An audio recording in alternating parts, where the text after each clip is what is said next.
It's 7 o'clock on a Tuesday night, and where else would I be but here with you?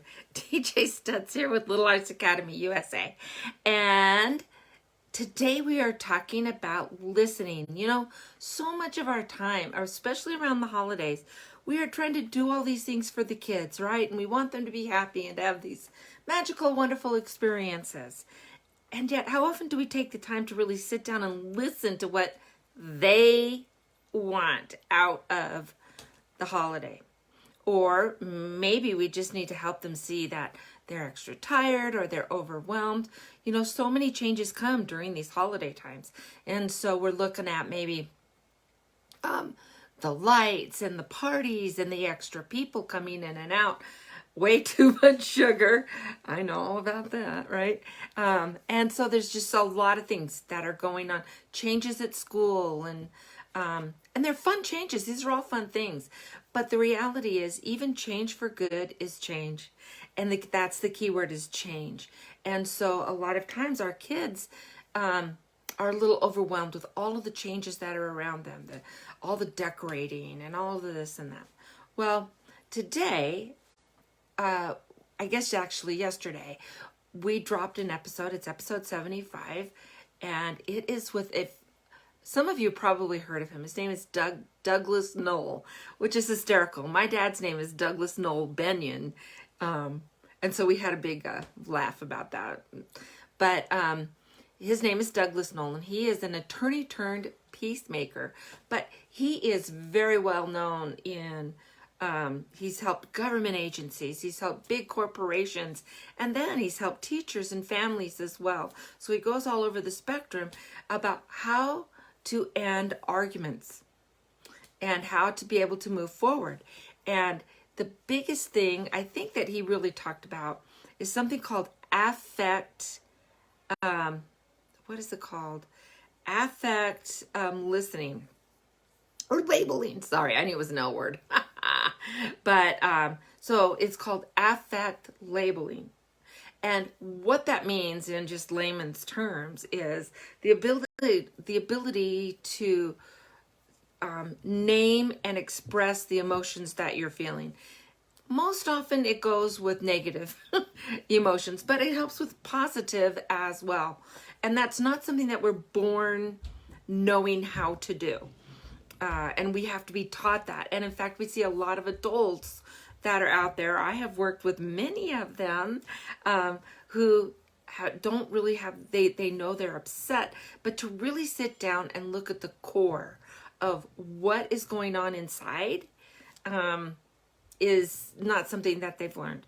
Now, that doesn't mean that you can't learn it as adults, but wouldn't it be the best thing if we could teach it to our kids as they're little? Wouldn't that be great? And so Doug Noll has talked all over the world, and he's done a lot of amazing and great work. And he's got a book out called How to End an Argument in 90 Seconds. I think that's it, something like that. And I've got the link to finding that book actually in the show notes of the podcast. So go there and look and see. But he says it works every time. And so isn't that interesting? And in fact, in some cases, you're able to do it in even less time than that. And the biggest thing is helping someone. And the thing that amazed me in talking to him is that it works for adults as well as little kids, right? And little kids, it might take a little bit longer for them to learn and understand. And so when you're saying you're feeling hungry or you're feeling sad or you're feeling upset because your brother took your toy and you feel like he isn't paying attention to you, or that he's bullying you, maybe you're feeling those things. But he is really good at zoning in on what those feelings are. Now, this isn't something that comes easy, I'll tell you that. And sometimes I'm good at it, and sometimes I'm not. And honestly, it has a lot to do, for me anyway, it has a lot to do with how I'm feeling inside. So I'm better at it when I'm feeling calmer, when I'm able to keep my emotions in check and realize, okay, I'm feeling frustrated. Doesn't mean this person, meant what I'm thinking they mean. But let me just look and maybe label my emotions, and then I'm able to maybe label someone else's emotions. He is amazing, and you're going to love, love, love, love, love him. So some of the things that we talked about is that, and this really surprised me actually, is that humans are not rational beings. What? Yeah, even as adults, we're only 2% rational and 98% emotional. Now, if you knew me, you'd be like, oh yeah, that makes sense, right? But think about it within ourselves. I mean, our emotions are happy or sad. We're angry, we're disappointed, we're frustrated, we don't feel safe, we don't feel heard. All of those things are emotionally based rather than rationally based. And so that's okay. It doesn't mean anything wrong, but it means that we do need to spend probably some more time in learning about emotions and learning about how they work and how to identify them. So Doug was actually an attorney, and he's actually done some great work. He's gotten awards for working with prisoners in prison, even some guys on death row, and helping them to understand and label their emotions and label the emotions of other people and be able to make a difference even within the prison communities. And so, I mean, he's just done so many great things for individuals, for corporations, and like I said, even for governments. He's gone all around the world and helped people in government kind of learn how to negotiate that by looking at emotions. And really, when you think about it, politics has become a very emotional thing, hasn't it? It has become very emotional. And so within governments, people, as they get talking, they're making decisions based on emotions most of the time, rather than facts, rather than the rational part of their brain. And now you and I could probably see it. Right? But do we see it in ourselves? No, we don't often see it in ourselves. And so if we work on seeing it in ourselves, we're going to help our kids better. And we're going to get better at seeing what the emotions are and identifying them in other people. And so then we can help them by saying, wow, you're really upset. Or, wow, here's what I think that you're feeling or saying or doing, right? And then you can ask them, how correct am I? And so anyway, he goes into it. He's fantastic. So I hope that you will listen to him for a little bit. Another thing that was really cool was when he said that when you help, and I'm looking at my notes here because I want to make sure I get it right. When you help your child by labeling their emotions for them, there are studies that show that children who have parents that do that help them at an early age to label those emotions, are actually 2 grades ahead academically from their peers by the time they're 12 and 13 years old. And they're very well liked by their teachers and their peers. And so isn't that the coolest thing ever? Like, wouldn't you love to have your kids at, by 6th, 7th grade being a couple of grades academically ahead of the other kids and moving on? And it's something that you start very early, and you start helping them identify those emotions and helping them know, oh, this is what I'm feeling. This is what, maybe I'm feeling overly tired and I don't want to do my homework. What's another reason that I'm feeling I don't want to do my homework? Well, there's a ton of reasons, right? And with our little kids, well, I don't want to come in from playing outside. All right. And so they're having a tantrum. So we help them identify that, this is what you're feeling. This is how we work through it. And he explains it so much better than I do. So much better than I do. And so I hope that you'll go and listen into the podcast. It's really, really good. And then one of the things that we talked about that was really interesting to me, and we get into it deeper, but we're just starting to learn about the neuroscience of brain development. We're just scratching the surface on how the brain works and how emotions are developed and expressed within the brain, how they bounce around. and so there's so much more for us to learn, right?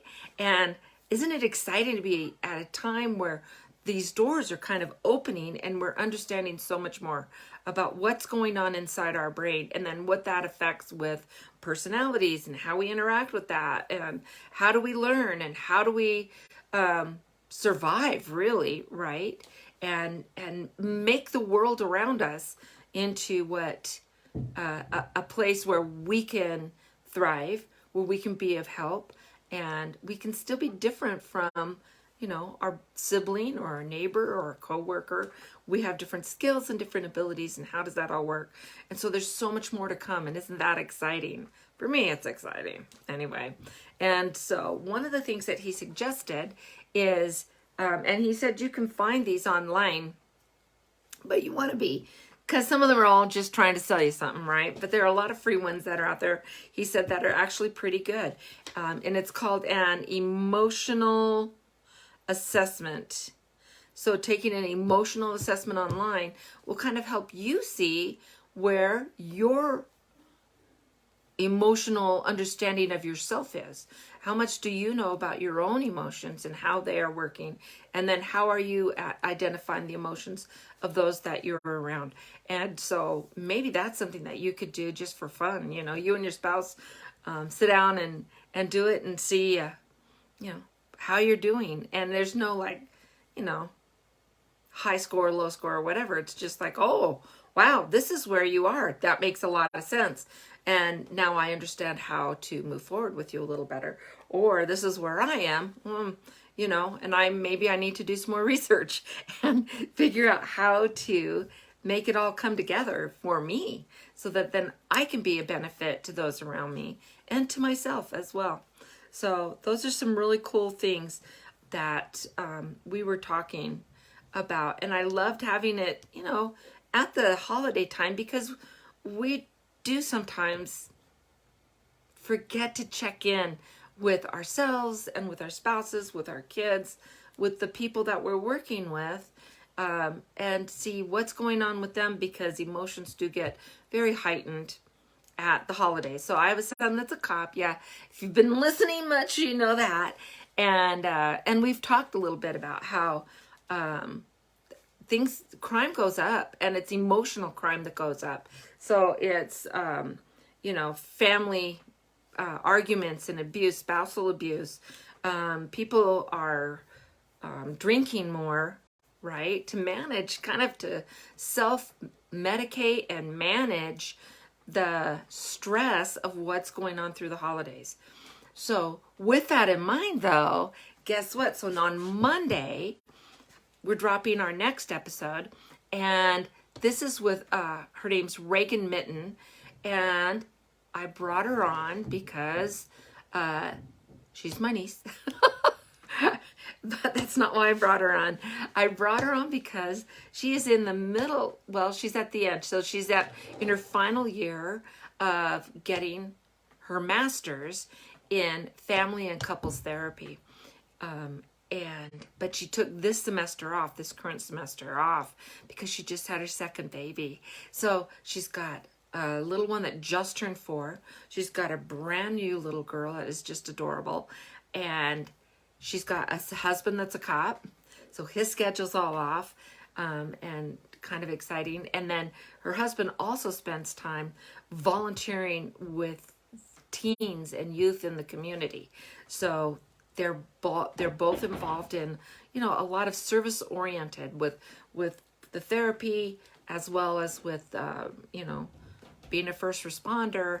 And she's got these 2 little kids, and she's got a big family. So if you've listened and you know about Bailey, who comes on every episode that ends with a 0, this is Bailey's sister. And so 7 kids, 7 siblings, lots of nieces and nephews, and family all over. They've got family from, I think, South Carolina, you know, to California. And they're all kind of spread in between. So she's going to talk to us about checking in with yourself and making sure that you get to enjoy the holidays as well, and not just the kids. And so what are some of the signs? So last week we had the stress nanny. She talks about stressing kids and helping kids manage stress. And then we've got Doug talking about listening and identifying emotions and moving forward. And then next week we have Reagan, who is talking about stress in the adults and what we can do. The funny thing is how closely all of these things are connected. But it makes sense. When you sit down and think about it, it really makes sense that these things are closely connected. And so there you go. I also wanted to give a little notice that I have been on a couple of podcasts as a guest. I was on Let's Talk About It with Mitzi. Her name, I think that's what it's called. It's Mitzi's Let's Talk About It, or Let's Talk About It with Mitzi. But talking about foster care and adopting out of foster care. And so there's that one. And then just yesterday today. I was a guest on a podcast called Linda's Corner, which is a very highly rated, popular podcast in the, Mountain West, I guess is what it's called, right? And so she's very well known around here. So give a chance to listen to those. So Linda's Corner and Let's Talk About It. And you can find those on any of the podcast, venues that are out there. So I just wanted to end with this one thing. I was contacted a couple of months ago, actually, by it's a education support or academic support group. So it helps people.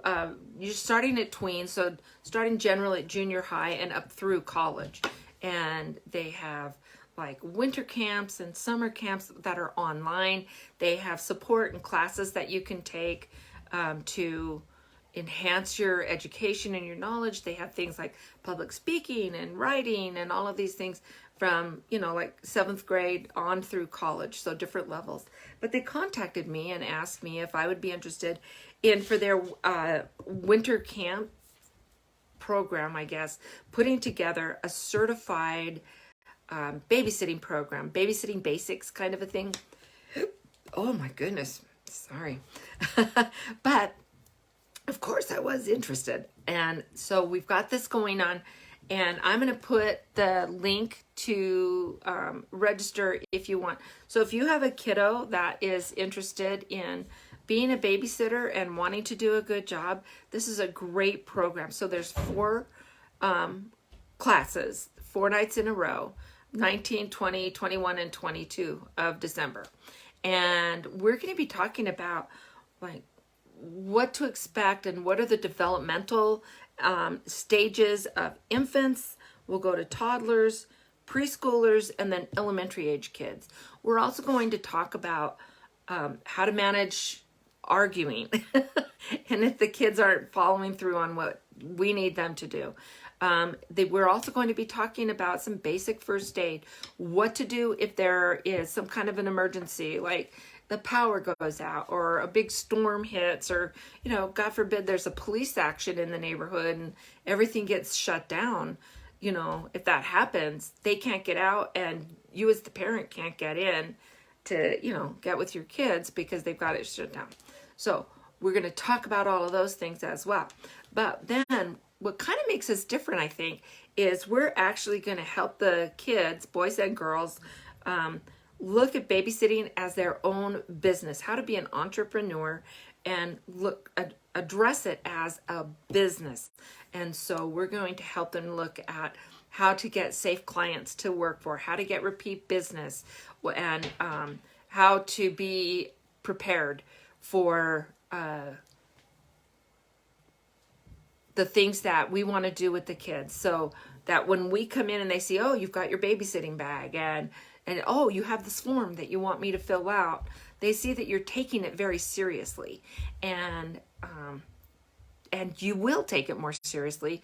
You're going to get more business, but we're going to do some business learning as well. So that's going to be pretty cool too. So I hope that if you have a child that's interested in babysitting, or if you have a babysitter that you really like using and you would like them to just get some more safety, some more understanding, some more child development things so that they will understand better how to take care of the children, the ages that your kids are. Go ahead and let them through this program. So I hope that you will look at the link that I'm going to put below. And until next week, let's find joy in parenting. See you later, guys. Bye.